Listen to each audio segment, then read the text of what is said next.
Hello welcome back to my channel. അപ്പോൾ നമുക്ക് കോവയ്ക്ക മാത്രമല്ല കോവലിൻ്റെ ഇലയും ഇതുപോലെ തോരൻ വെക്കാനായിട്ട് അടിപൊളി ടേസ്റ്റാണ്. വെറുതെ പറയുമല്ല, ആരും തന്നെ ഇതുപോലെ കോവലിൻ്റെ ഇല കിട്ടുകയാണെന്നുണ്ടെങ്കിൽ വെറുതെ കളയരുത്, ഇതുപോലെ ഒന്ന് തോരൻ വെച്ച് നോക്കണം. അപ്പോൾ തോരൻ വെക്കുന്നതിന് ആവശ്യമായിട്ട് നമ്മൾ ഇതുപോലെ കിളുന്തല വേണം എടുക്കാനായിട്ട്. കിളുന്തല എന്ന് പറഞ്ഞാൽ തളിരിലയ്ക്കാണ് അങ്ങനെ പറയുന്നത്. അപ്പോൾ തളിരില തന്നെ തോരൻ വെക്കാനായിട്ട് എടുക്കുക കേട്ടോ. അപ്പോൾ ഇങ്ങനെ തോരൻ വെക്കുന്ന സമയത്ത് അത്രയ്ക്കധികം ടേസ്റ്റാണ്. അപ്പോൾ ഈ തോരൻ വെക്കാനുള്ള ഇലയെല്ലാം ഞാനിവിടെ പറിച്ചെടുത്തിട്ടുണ്ട്. ഇനി അത് നന്നായിട്ടൊന്ന് കഴുകിയെടുക്കാം. കഴുകിയെടുത്തതിന് ശേഷം നമ്മൾ ചീരയൊക്കെ അരിഞ്ഞു കൊടുക്കുന്ന പോലെ തന്നെ കുഞ്ഞായിട്ടൊന്ന് അരിഞ്ഞു കൊടുക്കുക.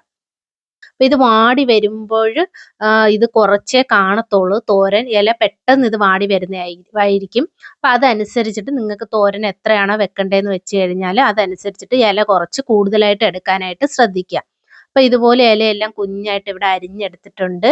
ഇനി ഇതിനായിട്ട് തോരൻ വെക്കുന്നതിന് ആവശ്യമായിട്ട് ഒരു അരപ്പ് നമുക്ക് തയ്യാറാക്കി എടുക്കാം. അതിനായിട്ട് ഒരു പിടി തേങ്ങ ഞാൻ എടുത്തിട്ടുണ്ട്. ഇനി ഒരു നുള്ള് ജീരകമാണ് ഇട്ട് കൊടുക്കുന്നത്.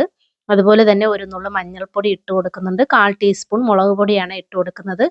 കൈ കൊണ്ട് നല്ലതുപോലെ ഒന്ന് മിക്സ് ചെയ്തെടുക്കാം. അപ്പോൾ തോരൻ ഇലക്കറികൾ തോരൻ വെക്കുന്ന സമയത്ത് എപ്പോഴും ഇതുപോലെ കൈ കൊണ്ടിട്ട് തന്നെ ഒന്ന് മിക്സ് ചെയ്തെടുക്കുക.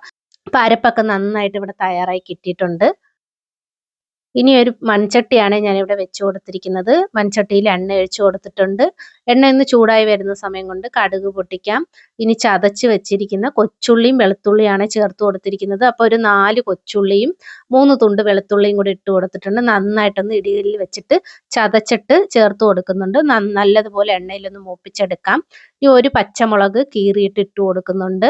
നന്നായിട്ട് പച്ചമുളകും കൂടെ ഒന്ന് മൂപ്പിച്ച് കൊടുക്കാം. പച്ചമുളകിന് പകരമായിട്ട് നിങ്ങൾക്ക് വേണമെങ്കിൽ വറ്റൽമുളക് വേണമെങ്കിൽ ചേർത്ത് കൊടുക്കാവുന്നതാണ്. അപ്പോൾ ഇല കൂടുതലായിട്ട് എടുക്കുകയാണെന്നുണ്ടെങ്കിൽ പച്ചമുളകിൻ്റെ എണ്ണം ഒന്ന് കൂട്ടിക്കൊടുക്കാവുന്നതാണ്.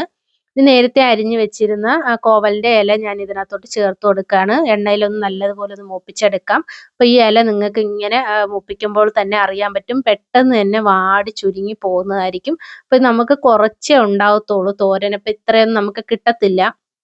നല്ലതുപോലെ പെട്ടെന്ന് തന്നെ വാടി വരും. ഇപ്പോൾ നേരത്തെ എടുത്തു വെച്ചിരുന്ന അരപ്പ് നമുക്ക് ഇതിനകത്തോട്ട് ചേർത്ത് കൊടുക്കാം. ഇനി അരപ്പും കൂടെ നല്ലതുപോലെ ഒന്ന് മിക്സ് ചെയ്ത് കൊടുത്തതിന് ശേഷം തോരന് ആവശ്യമായിട്ടുള്ള ഉപ്പ് നമുക്ക് ഇട്ട് കൊടുത്തിട്ട് നമുക്കൊന്ന് 10-20 മിനിറ്റ് സമയത്തേക്ക് സ്റ്റവ് ഒന്ന് കുറച്ച് വെച്ചിട്ട് ഒന്ന് അടച്ച് വെച്ചിട്ട് നമുക്കൊന്ന് വേവിച്ചെടുക്കാവുന്നതാണ്.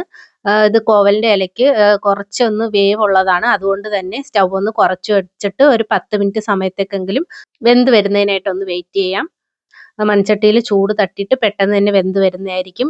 നോൺ സ്റ്റിക്കിൻ്റെ പാത്രമൊക്കെയാണ് എടുക്കുന്നതെന്നുണ്ടെങ്കിൽ അതനുസരിച്ചിട്ട് ഒരു 5 മിനിറ്റും കൂടെ നമുക്കൊന്ന് വെയിറ്റ് ചെയ്യാവുന്നതാണ്.